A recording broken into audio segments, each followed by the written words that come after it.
He was a morbidly obese surgeon destined for an operating table and an early death. Now he's a rebel MD who is fabulously fit and fighting to make America healthy again. This is Stay Off My Operating Table with Dr. Philip Ovadia.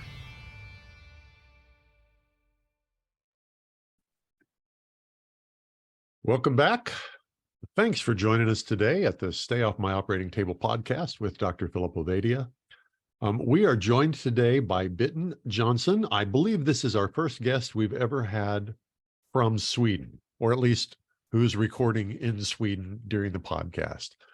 So Phil, give us a quick introduction and let's find out what this girl's working on. Definitely. And I do believe that Bitten, you're our first from Sweden. Really honored to have you on. Bitten has been at the forefront of the food addiction issue now for many, many years. And I know this is a topic that we sort of touched on a little bit with some other guests and had some discussions, but now we can really get into it with Bitten, as she truly is one of the world's experts on this. So with that, Bitten, if you wouldn't mind introducing yourself, giving a little bit of your background to our audience. Great. Thank you very much. I'm a nurse, since 1973, and internal medicine was my specialty when I worked in the hospital and so forth. I was a very happy, lucky go-bird that started smoking because I wanted to lose weight. When I was 19, as an appetite suppressor, the big girls taught us that. We were in nursing school, we always dieted, and binged and dieted. But, we didn't know anything else. But I started smoking and I love smoking. And then we went out dancing and we started drinking, and I loved drinking more than anything. I thought, why haven't I done this before? I was 19. And to make a long story short, when I was 33, my ex-husband, American, we lived in California. We lived in Redding, California. He forced me into treatment by threatening me to tell the hospital I worked as a head nurse that I was an alcoholic. And of course, you don't want them to know that. So I said, okay, I'll go to rehab. And I thought, I'd be there a few weeks and it's going to be nice to relax and sort of. But boy, I didn't know what I got into. I got into one of the best treatment centers in the world, Capistrano by the Sea in California. And I hated it because I was so filled of shame. And I thought, I can't be an alcoholic. I mean, that's sick. But, they convinced me by teaching me addiction medicine and neuroscience. That's what got me understanding what it was. So I've been in love with addiction medicine since, and I started training, never went back to nursing in that way. And I started to learn and read and train and do anything addiction medicine. And I worked with alcoholics, pill addicts, and drug addicts in, the traditional rehab. And then in 92, I met Terence Gorski, Synapse Corporation, and he was the world leader of relapse prevention. And I went to the training because I wanted to help all the alcoholics I was working with, because they went to 4 weeks of rehab, went out, went back to drinking, and we didn't understand how they could do that after a good treatment. So when I was listening to Terry for 2 days here in a seminar in Sweden, he started talking about warning signs and hidden warning signs. You sit there and think, I'm learning so I can teach the clients. And suddenly it dawns on you, oh, Jesus, I do that. Check. Wow. Check. It was a 37 point long warning sign list. And I had a very good sobriety. I went to support meetings, but I was a very highly stressed person. I worked as a program director at the treatment center, loads of pressure to get the census up all the time from the owners. And, so it was really tough. And I'm a high-strung speed freak person. That's my personality. I talk fast, I walk fast, everything goes fast. That's when it dawned on me that something has to happen. And then he says like this, that people that keep smoking, recovering alcoholics and drug addicts, if they keep smoking, drinking loads of coffee, and eating junk food, he mentioned those three things, they have a much higher risk to relapse. And as a nurse, Smoking, coffee, and junk food, even even in recovering alcoholics, yes, leads and to drug a addicts. higher alcoholics and drug Much, addicts. much higher risk. And he talked about a study that showed that after 2 years, people that did that, 86% had relapsed. Whereas another group, which they taught them healthy living, good food, quit smoking, quit or cut down on coffee, 28% had relapsed. So 86 and 26. And, this is 92 in February, and I was just incredibly taken. And I thought, how is this connected? So, I'm driving home, and I called Terry at the hotel and said, whatever going to happen, I'm going to come and train with you. I have to train with you. So then I went to Chicago and did a lot of his trainings several times.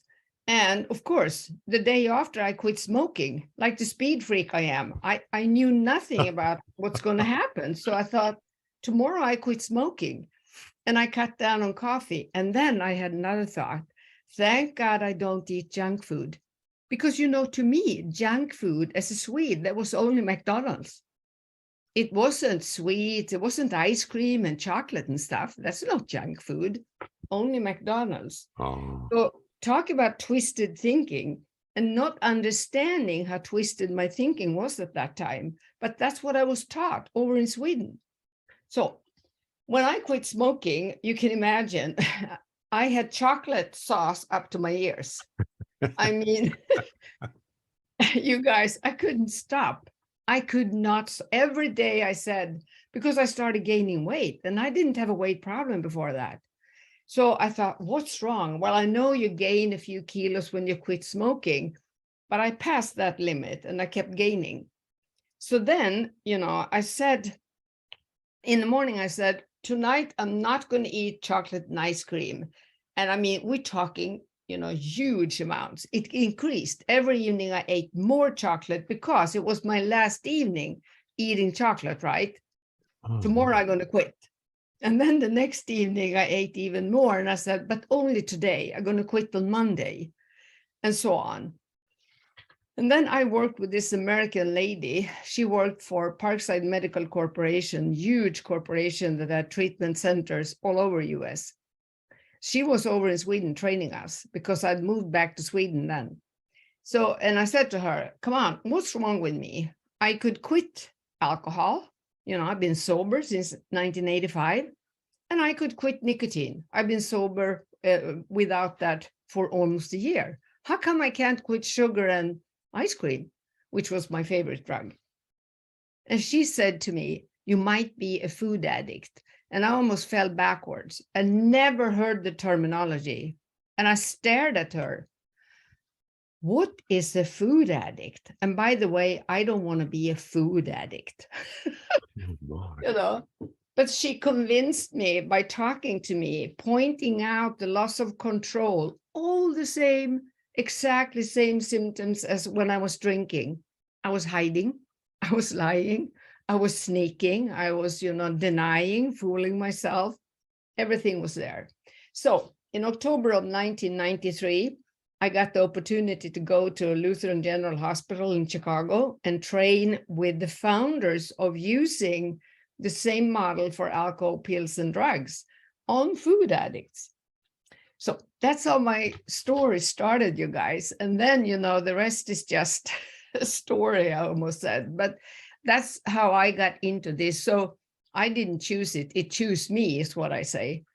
And, I love every minute of it. But what I've done through the years is I've developed the model. So today I call myself, I say, I have the illness of addiction. My outlets were alcohol, nicotine, sugar, because it is the psychoactive substance that makes you addicted.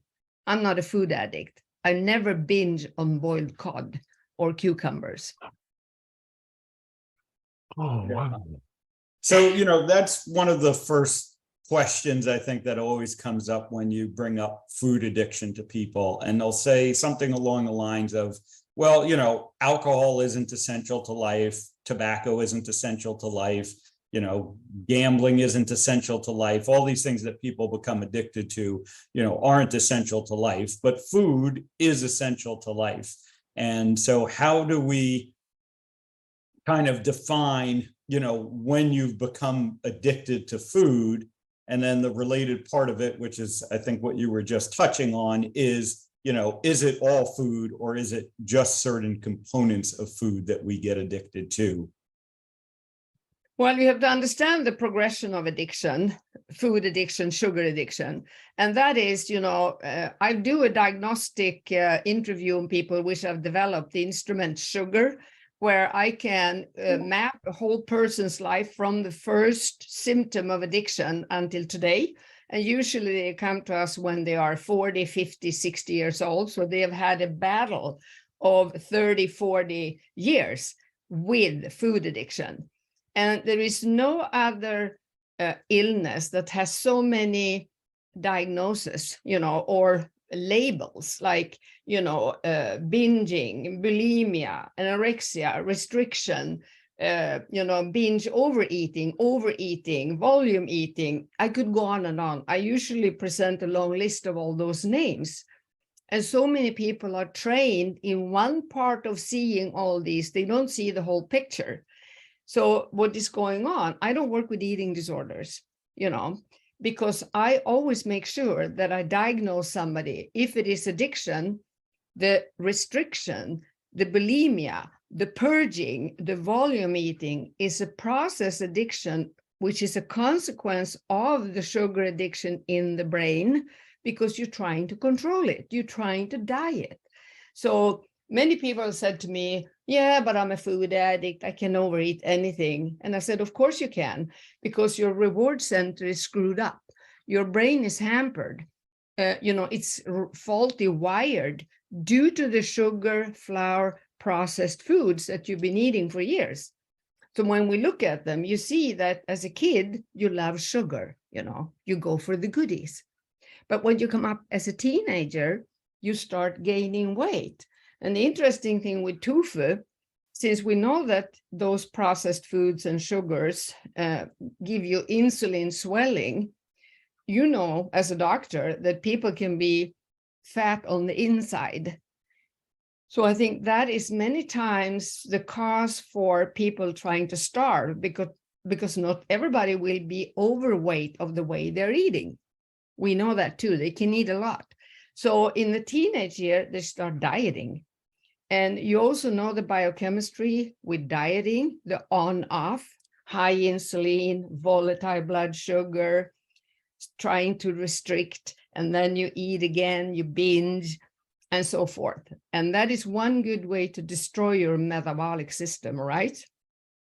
And your microbiome, and your reward center, the neurotransmitters. So now the whole body is in havoc.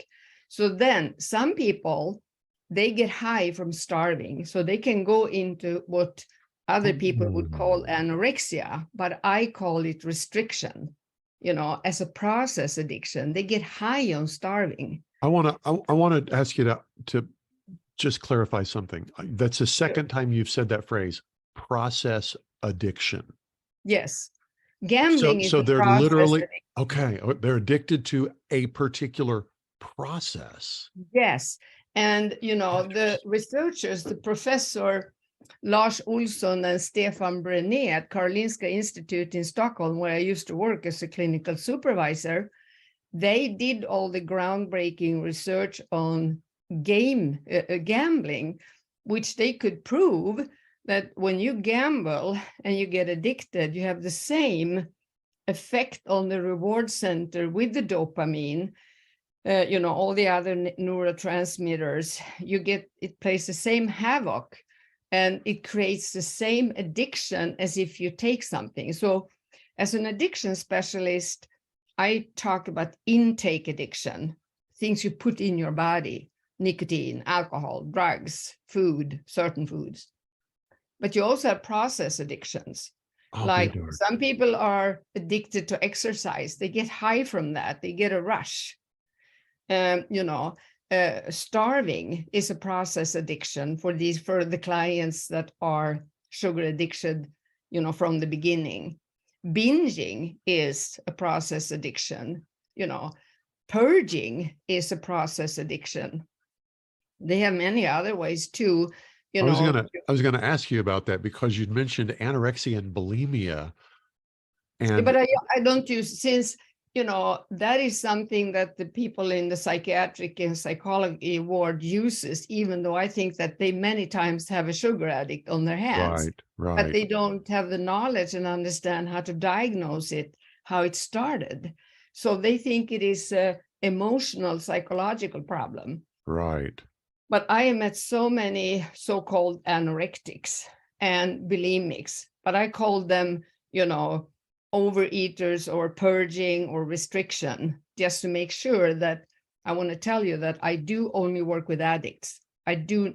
If I were to diagnose somebody coming to me that is anorectic and they're not addicted, I will not work with them. Understood. Do you understand why a difference? Understood. Yeah. Okay. So what we're saying is that things that present and are currently labeled anorexia and or bulimia, or overeating of every food, which we call volume addiction.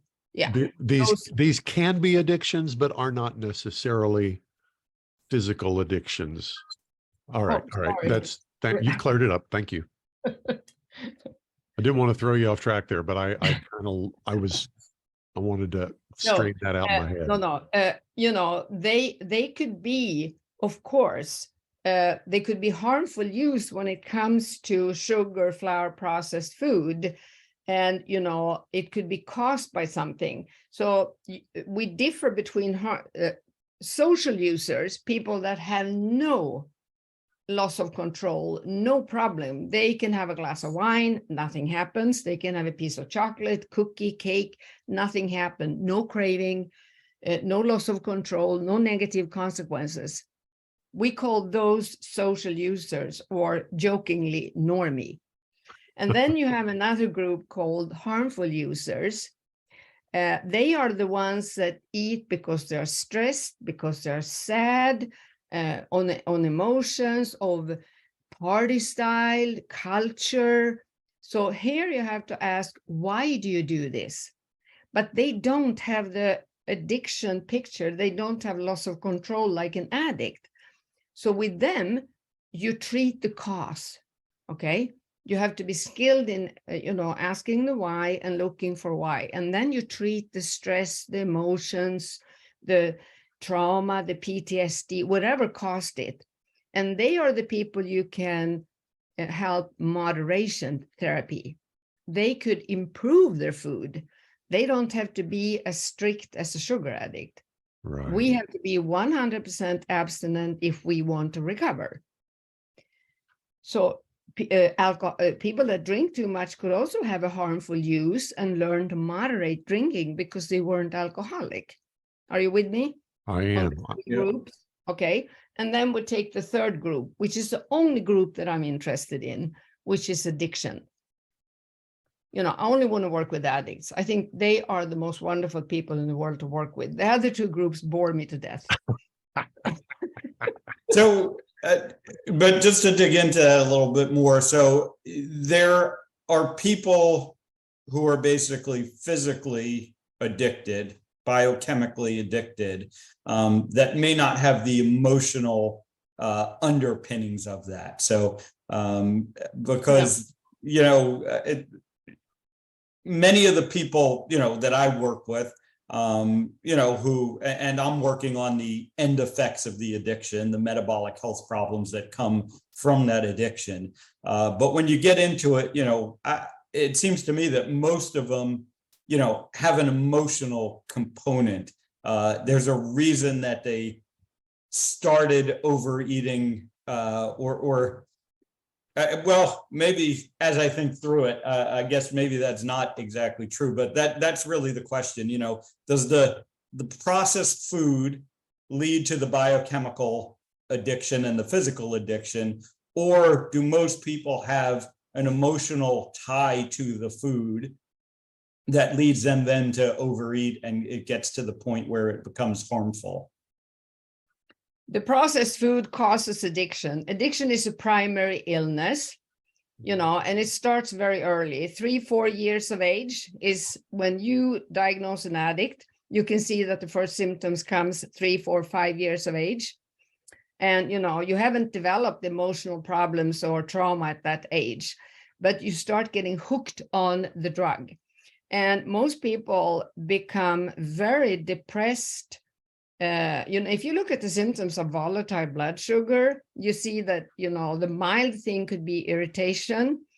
If you go down the curve, which I teach all my clients, suicidal thoughts are very common in the end, panic, anxiety. I mean, you have very severe symptoms. They are caused by the addiction. They aren't the cause of the addiction. So the whole society, plus the patients themselves, think that they eat for a reason, but they eat for the problems that the sugar causes. So I like to say that I work with teaching professionals and clients how to put the horse in front of the cart and not the other way around. So when would you explain would you explain a term real Sure. quick? Because I'm not a medical professional. Sure. You said addiction is a primary disease. Yes. It's not caused by something else. It's an illness in itself. It's caused by a psychoactive substance or a process hitting your reward center. It's not because of a trauma or something that happened to you. But of course, people do experience trauma. But then, okay. I want to make sure I understand. So, Sure. So what you're saying is that a primary disease is something that has a biological root cause? Yes. Okay. Whereas things like PTSD may have a behavioral or not necessarily a biological root cause. Social or cultural or something that happened to you, a trauma or anything in that way, And trauma could be in one people's eye very small, in another, also something you think one person think is not that severe, but another person could react severely to that. Right. It has to do with your sensitivity, the way you're raised, the bonding. There's so many factors that, it would take a long time to get into that. But it's important to understand that addiction is a primary, chronic, progressive, and deadly, if not arrested, illness, but you die of the consequences. So it is a brain illness with physical, psychological, social, and spiritual consequences. Oh man, we could just stop it right now. I've got a good friend. Never heard this before? Well, I don't think I've ever heard all the dots, ever seen all the dots connected, heard all the pieces. I'm using all the wrong words here, but yeah. Well, first of all, the idea that addiction is a primary disease, now that I understand what primary disease means. And you said something else, I wrote this down. You said processed food causes addiction. Yeah. What do you think alcoholism is caused by? Would you be an alcoholic if you never drank? Very good point.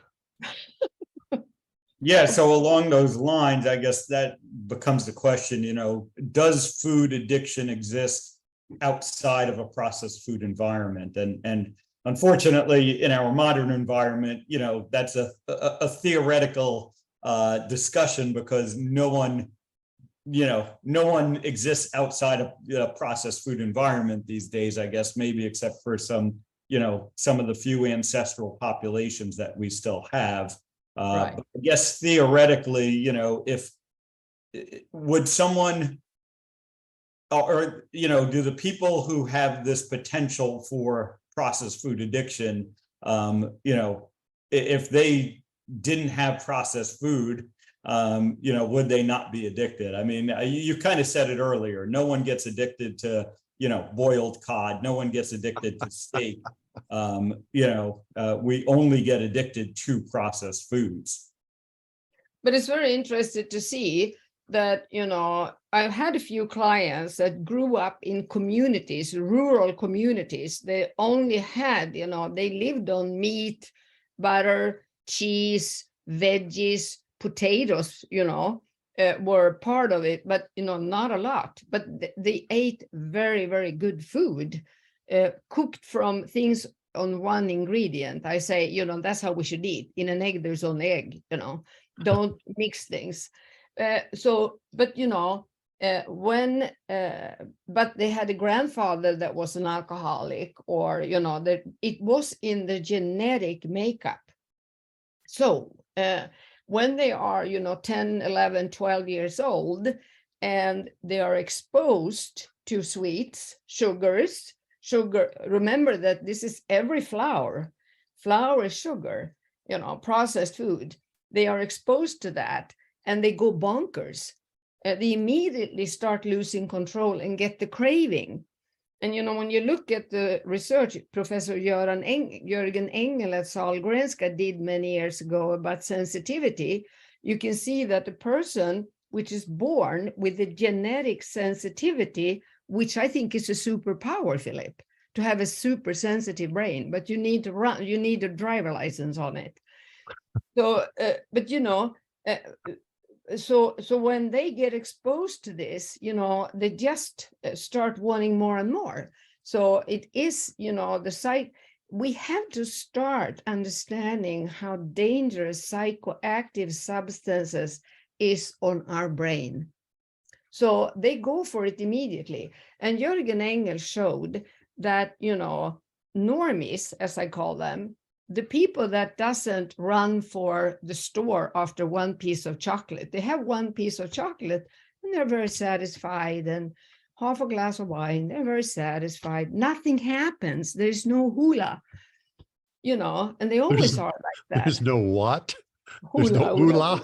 Hula. Yeah, right. Yeah. But anyway, what I'm trying to say is that for some people, that creates, an intense experience in their brain. It's physiological. You didn't choose it. Yeah. So this person thinks, oh, yum, I love this. I want another glass of wine. I want this and that. So they start using this substance more and more. And if you understand, neurotransmitters and synapses and all that in the brain, that in the beginning, the brain will upregulate because the brain wants to create homeostasis. So if you flood it with dopamine, it has to make more receptors, right? So it upregulates. More fun. And then we have to have more of the substance. But then you run out of neurotransmitters.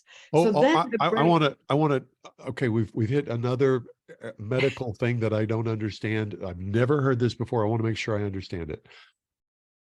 We just take a baseline. You've got X number of dopamine receptors in your brain.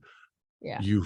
You flood your system with something that creates, let's call it an excess of dopamine. Yes, right. And the brain's response is to create additional dopamine receptors in order to bond to the dopamine. And that leaves you in a state. Balance. It's in order to create balance. Because and now your brain has a whole lot more dopamine receptors than it did prior to the flood. And now you're in a state where in order to fill them, you've got to redo whatever it was and that take flooded more. Your system with this excess that created the oh my God. You have to take more. So now I want to know how you back out of that. How do you get back to normal? Yeah, I tell you how. First of all, when it comes to food addicts, you have to remember that the brain is 60 to 70% fat, but it has to be a special fatty acid, So if you think about, it has to be EPA, DHA, animal fat. You can't have, what do you call canola oil in your brain. It's not going to work. But so what's going to happen when you start flooding, because in order to keep this, going with the neurotransmitters and the receptors, you have to eat more and more or drink more and more. That's high tolerance. That's what we call it, high tolerance. So what's going to happen, you're going to come to a point where you're going to get so sick of everything you eat or drink or so. So the brain say, oh, this is really bad. Now we have to downregulate. So because, you're run out of dopamine, because what does the body make dopamine from? Well, meat is one of the good sources of making dopamine, but you have to understand the whole system with the fatty acid in your neurons, with the microbiome, with how your body will process and break down food so that your intestine can make neurotransmitters,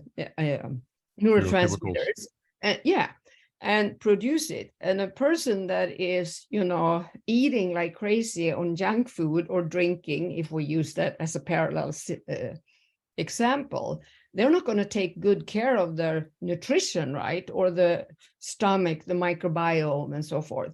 Right. So now the body starts being really, really low energy, really moody, depressed, angry, pain, inflammation. I mean, I could go on and on for an hour about that.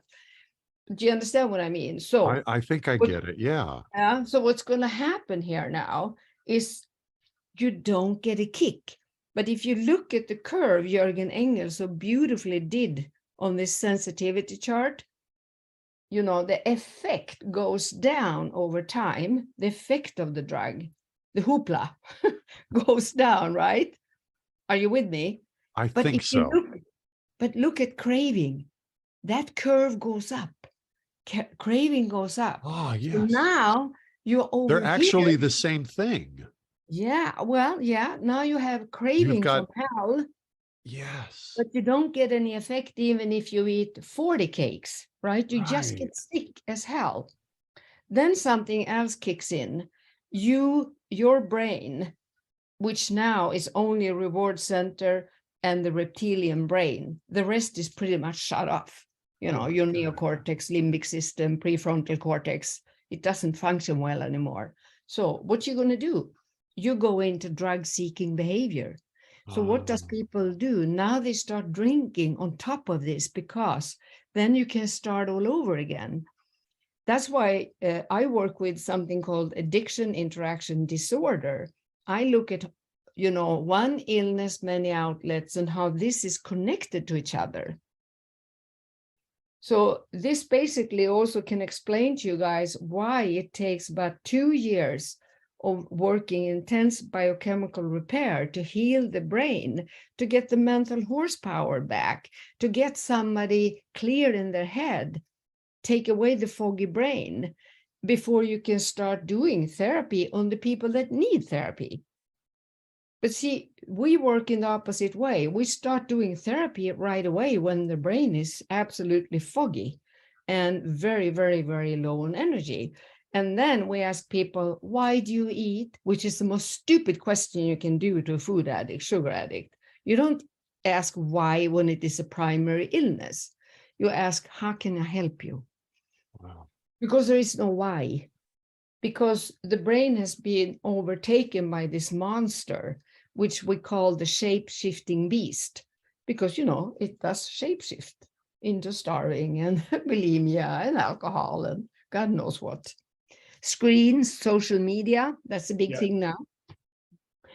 Well, so, I mean, this is the process of addiction that we have to understand. So if you look at it, kid, sweet tooth, teenager, dieting, older teenager, starving, restricting, then losing control, binging, purging, trying to control, lose weight, and then no more energy, volume eater, become fat.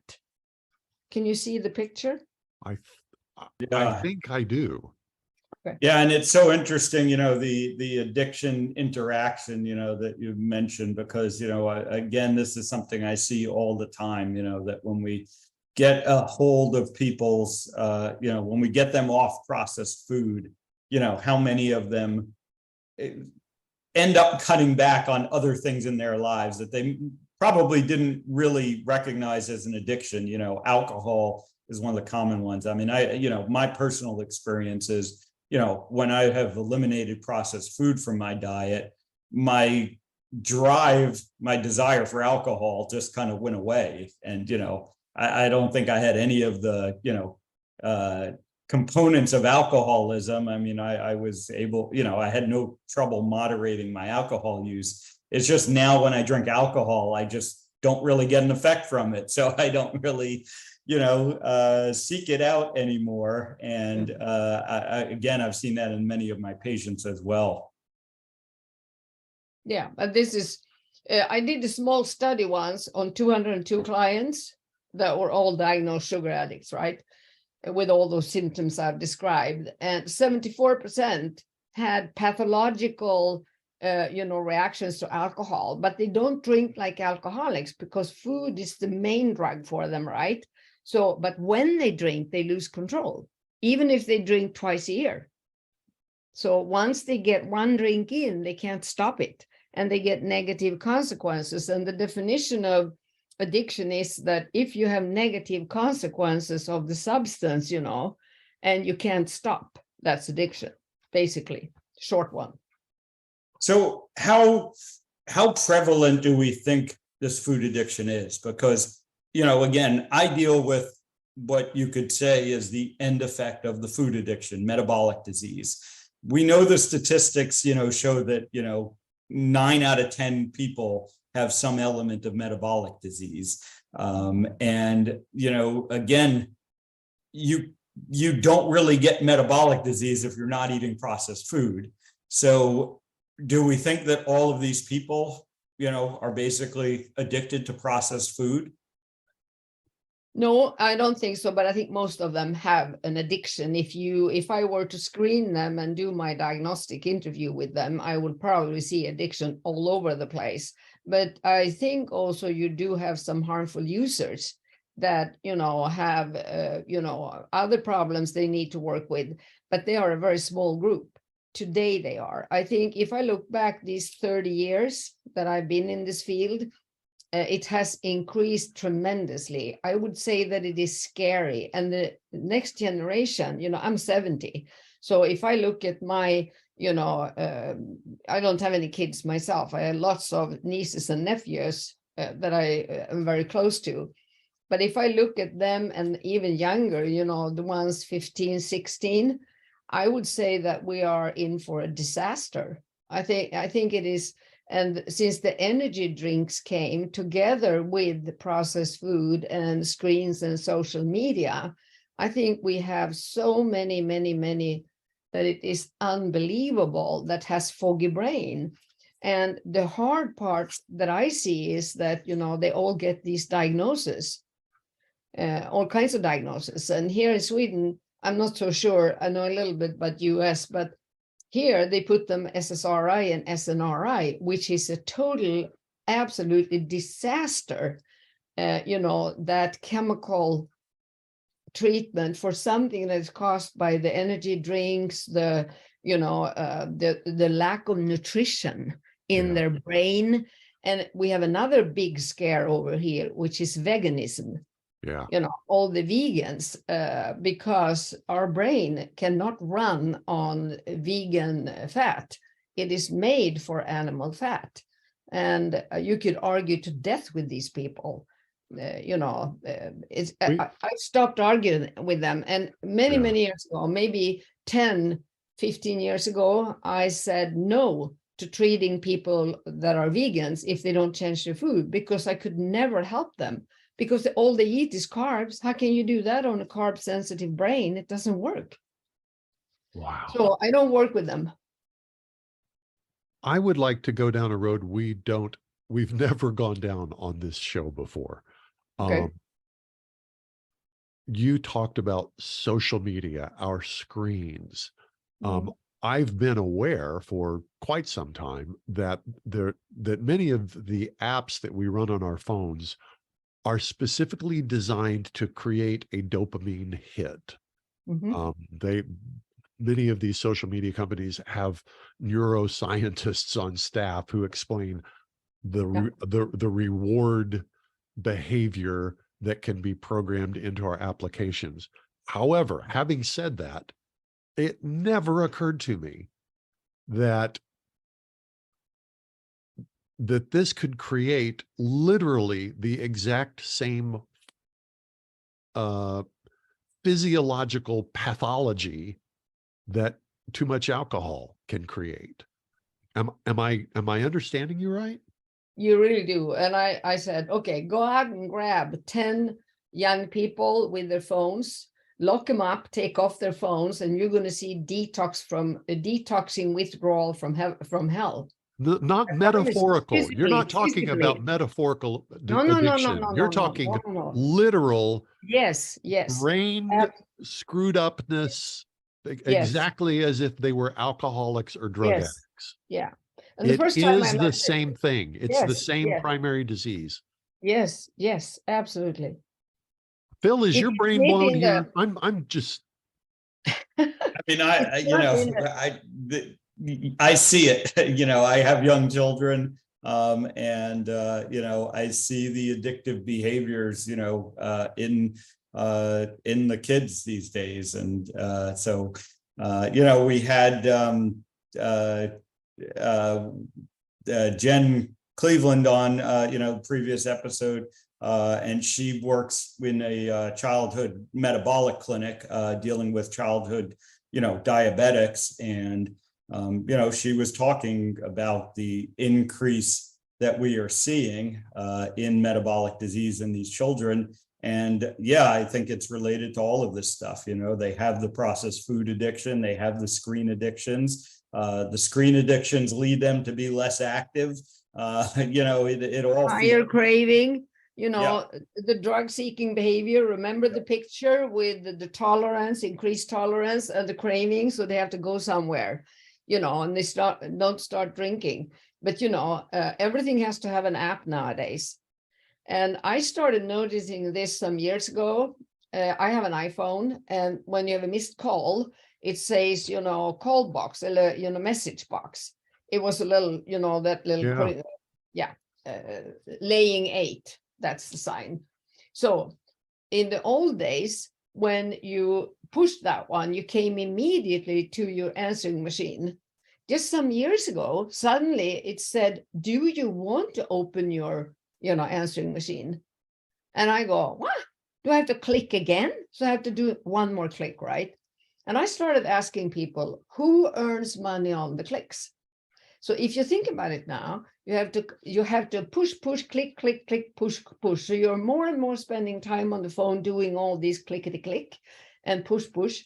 And that, I think, is very addictive. So they are made in that way. And you need an app for everything now. Soon you're going to have, I got a fit the other day when I needed another app. I don't want all these apps. But, I said, one day you need an app at home that's going to give you permission to go pee.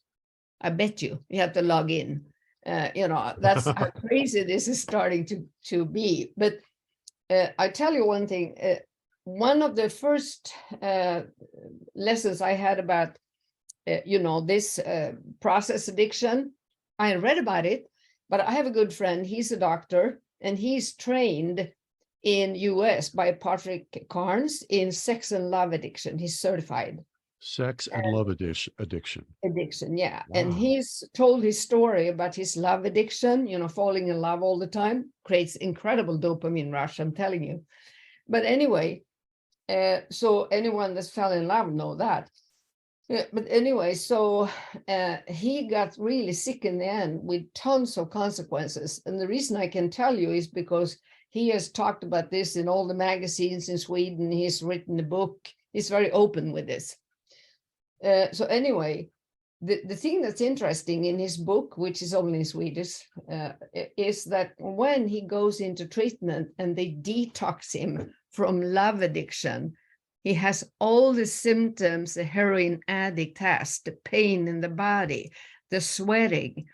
So, it's really true that process addiction is an addiction. And if you haven't seen it, watch it, you're going to see the same pattern, the same withdrawal, panic, nausea, diarrhea, pain in your body. These are not just psychological responses. These are literally biological responses to withdrawal from whatever the particular thing that gives you the rush. The dopamine. But it's not only dopamine. Everybody thinks it's all about dopamine, but it has to do with GABA, endorphins. Dopamine you could see as the conductor doing, keeping the symphony beautiful, but it affects all the other neurotransmitters.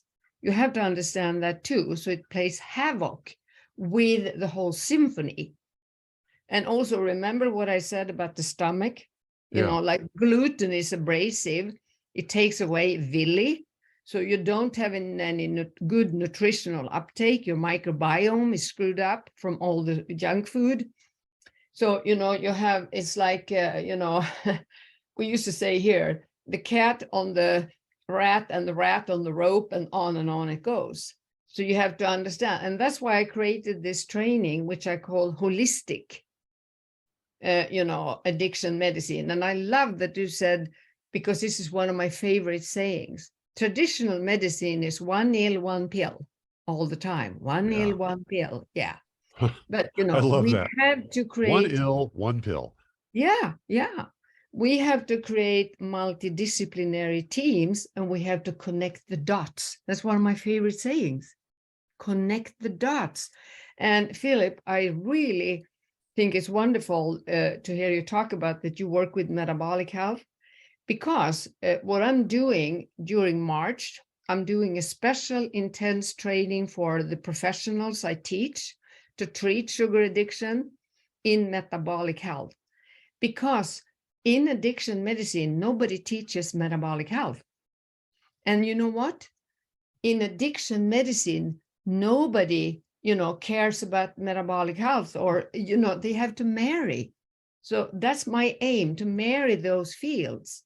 And I've married other fields, orthomolecular medicine, integrative functional medicine, all kinds of areas, because addiction is a very complex, confusing illness, but it affects the whole human being.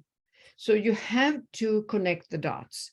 You have to create multidisciplinary teams. And that's what I've been doing for years. And I love that. So we have some very, very exciting lecturers in my HMA training.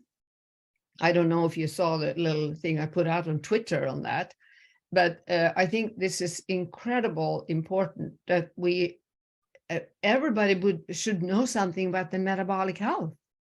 Every human being, even if they don't have a symptom, they should know something about it, right?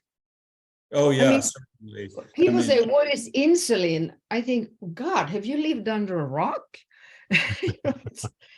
But everybody should know about that. Yeah, no, it's the challenge that we're working on every day, to get metabolic health more in the forefront, and the relationships with mental health, are becoming clearer and clearer every day. Yes. Chris Palmer's new book is fabulous on that brain energy. I know, I read it. It's here. Yeah. So. And I've had Georgia Edie in my training for a couple of years. So Georgia. She's part of this. She's part of this training. What can we isolate? The components of processed food. I mean, is it truly just sugar? Other people will talk about the vegetable and the seed oils. Other people will just talk about the lack of nutrients in the food. Can we separate out, what is really driving the addiction, or is it truly the combination of kind of all of the things that go into processed food that end up leading to it? Well, okay. My first thought is just give a little example, when you start drinking, if alcoholism, and I work with a lot of alcoholics, they keep switching from whiskey to wine because they think that's better. And they keep switching from one to another. And that's not going to work, right? And the same with drugs and pills and all that. So the thing is that it is any sugar sweetener, any flour, any thing that becomes sugar in your body very quickly. Processed food is just a combination of several things. Some people think fat is addictive. I don't. Salt, no way. Only if you mix it into something. Think eating unsweetened lard for a day. I dare you to do that.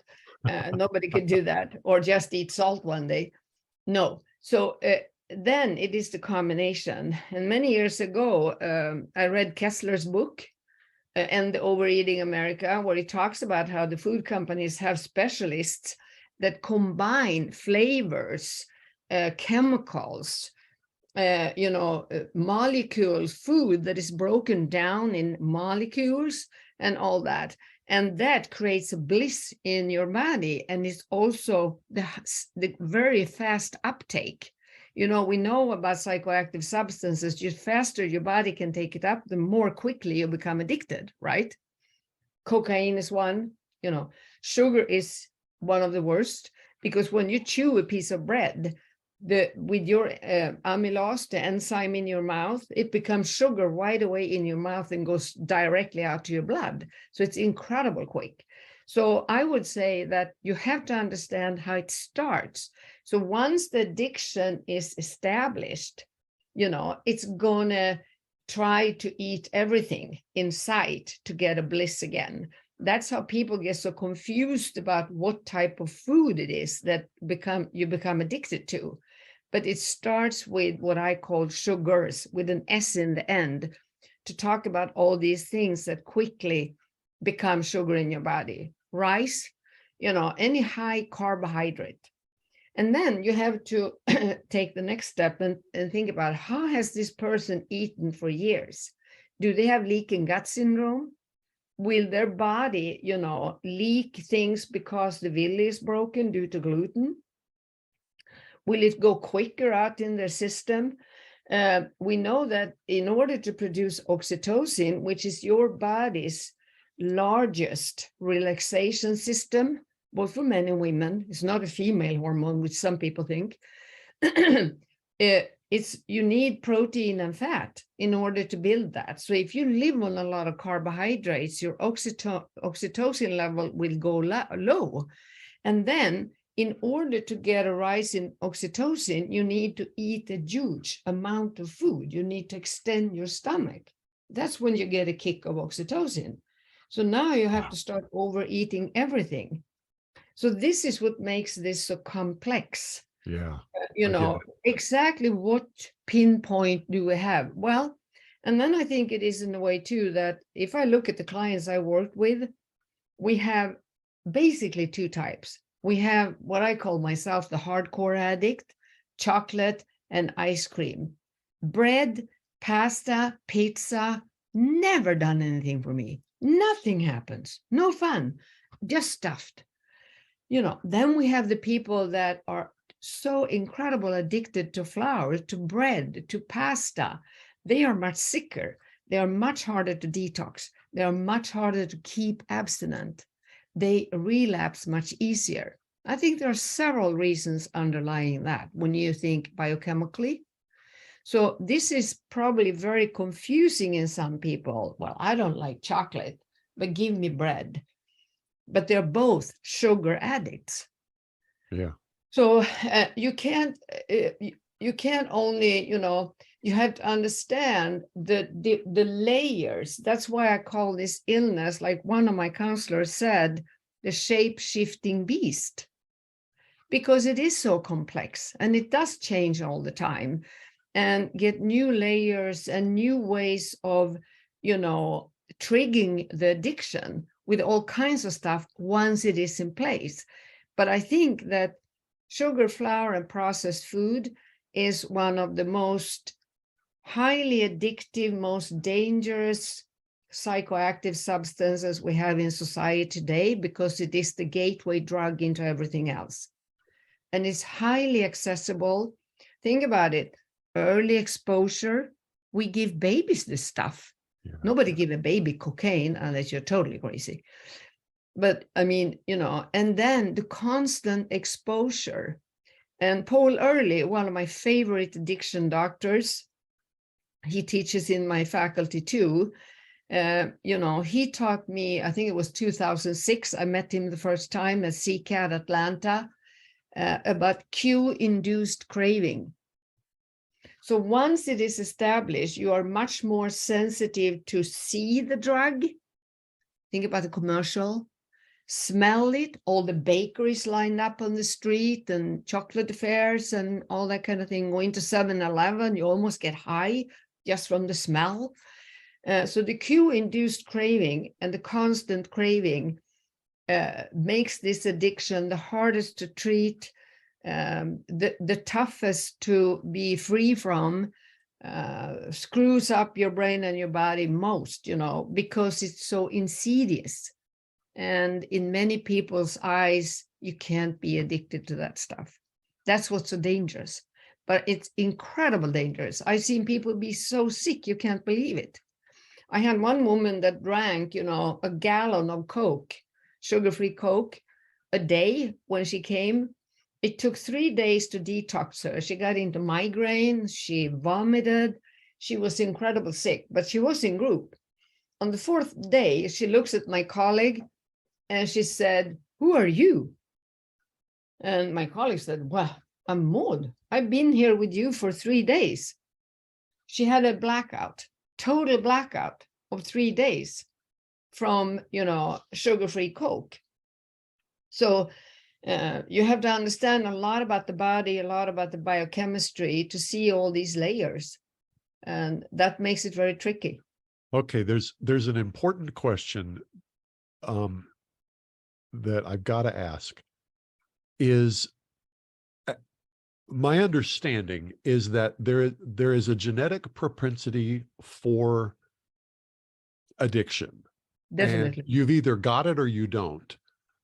Is that correct? Or is addiction a latent possibility for anyone given the appropriate trigger? It's very hard to answer because we don't have any really good studies. But if you have asked me before high fructose corn syrup came around, I would have said that it has to be a genetic proclivity. And I think that is a big part of it. But I think there are so many people that are addicted now. So, there are so many around. You see what I mean? But also, I think that, the food industry is making more and more insidious, dangerous foods. And I think that high fructose corn syrup, when that started coming around, what I've read, it came in a lab in Japan in 1971. And now, it's put into everything. I think that would be like putting cocaine into everything. Yeah. I don't think that every person would be a cocaine addict, but they could be a harmful user. Yeah. So, there has to be, I used to say, you have to be born with a certain sensitivity. You don't inherit alcoholism or sugar addiction. You inherit a certain sensitivity. Right. And then the interesting thing, which, I would like to I would love to have possibility to study this, but it would be very hard. But has that sensitivity increased? I think so, because I think that malnutrition. Across the population, you mean? Yes, because I think malnutrition has increased. And I think that's a big part of it. If you don't have enough, nutrition in your brain, in your body, I think that very bad things can happen, because then you get, cravings. You need to eat because your body is 50,000 years old genetically. It's going to say eat. And we were also, when we were cavemen, we should eat a certain period during the year, and we should look for sugar and fat to store. And now we have that everywhere. So there are some of those danger factors that if they add up, we are in bad trouble right now. But what I see when I work with people, and especially when I get them into recovery and I meet them 10, 15, 20 years later, they are in recovery. They all have one thing in common, which I have too. We are highly sensitive people. But, to me, that's a superpower, because to be, the Webb telescope is very sensitive, right? We can agree on that. It's not defect or bad. And I learned when I was in my treatment for alcoholism, 1985, they said that alcoholics are more pain, light, and sound sensitive. Nobody talked about high sensitivity people at that time. So the interesting thing is, that all my addicts in recovery are sensitive, very sensitive people, but they have turned it into a very good thing, into actually a superpower, not some defect which they thought before when they were on the drug. Yeah. But so I think it's very complex. There is a lot of factors anyone could study. It's not a simple problem. And Phil, I wish I could be maybe more specific. What is the drug here, the psychoactive substance? I think I pinpointed it pretty good, but it is complex. If I had a professor here in Sweden that didn't like what I was doing, and he said, well, if sugar addiction existed, people would take a bag of sugar and pour it in their mouth. And I said, this poor guy has never been in a kitchen, never been to a grocery store, never read the food label, but right. People essentially are. And, but I think, what I was kind of getting at, and you touched on it, was, it's not as simple as just take the sugar out of the food, because, the lady you talked about that had the Diet Coke addiction, there's no sugar in that anymore. There are sugar substitutes, but it's not as simple as. But she started with sugar out. When she was a child. She was eating lots of sugar as a child. Right. Yeah. Yeah. No, I agree with you. I think, processed food is a combination of, dangerous things, and a unique combination. And like you said, the food industry knows exactly what it's doing, and knows how to combine these things, because you're right. No one sits there and eats, a bag of sugar with a spoon. No one, eats salt with a spoon. But you start to combine these things in the right, in the right way.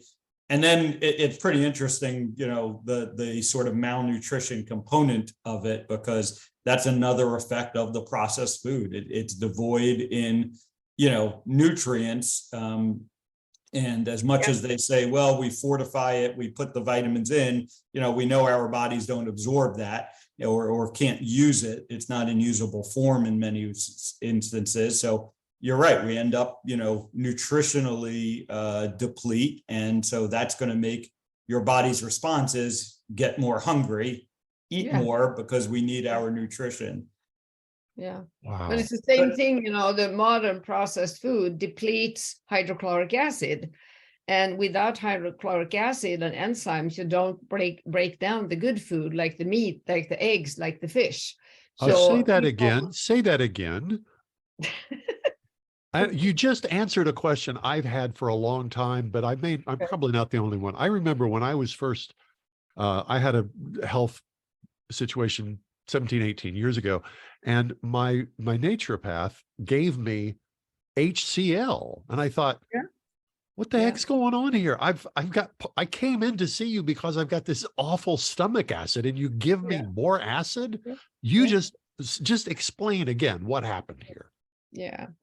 I have taken so many people of protein pump inhibitors that they've eaten for years, which totally ruins their whole stomach, horrible side effects, and put them hydrochloric acid, and especially lipase, one of the fat down breaking, one of the enzymes that break down fat.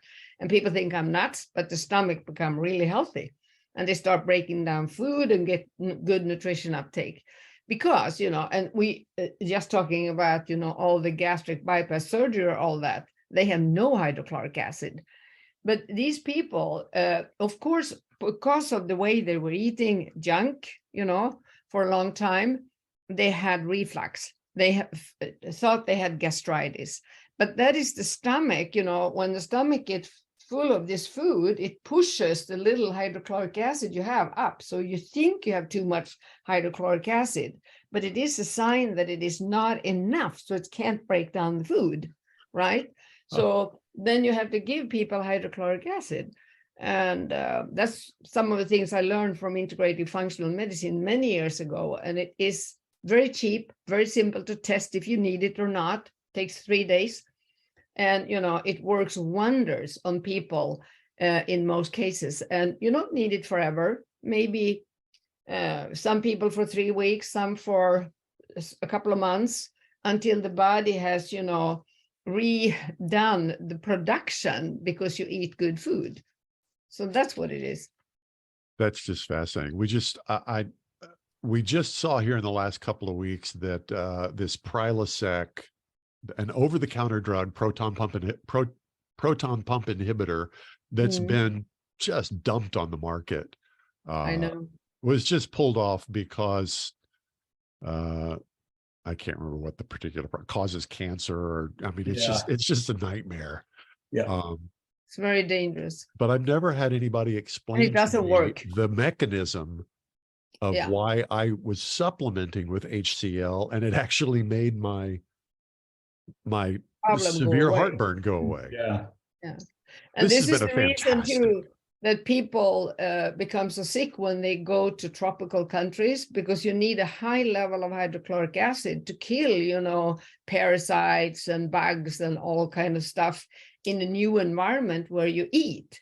So it protects you. So people come home with, all kinds of stomach problems because, they didn't have hydrochloric acid when they went to this, because they've been eating crap here in the developed world. And as a result of eating crap, they have an insufficiency of HCl in their gut. Yeah. Oh my God. Well, this is another one of those we could talk for hours and hours and hours, but obviously we got to cut it off. What's the best way for folks to find out more about what you do? And go to my website, bittensaddiction.com, or they can find me på LinkedIn or Twitter. Those are the places almost right now. Well, very good. We'll put it on the show notes. Bittensaddiction.com. And I don't work with clients anymore. I quit 2019 after thousands and thousands of clients since 93, because I trained professionals to work with this. So I have a whole bunch of professionals that are trained in working like this, but people can email me on the website and, ask for help. And I connect them with somebody that I think is appropriate for the particular type of problem with addiction. But mainly what I like to say, if anyone thinks they have a problem, they should definitely do the sugar diagnostic tool, because then you see your whole life story and you get all the consequences and you get a proper treatment plan. So that's where people should start, actually. And is that available on the website? Well, the people that are certified and trained, we have to be trained. We'll do the diagnosis. Okay. It's a very specific interview for a total of 3 hours.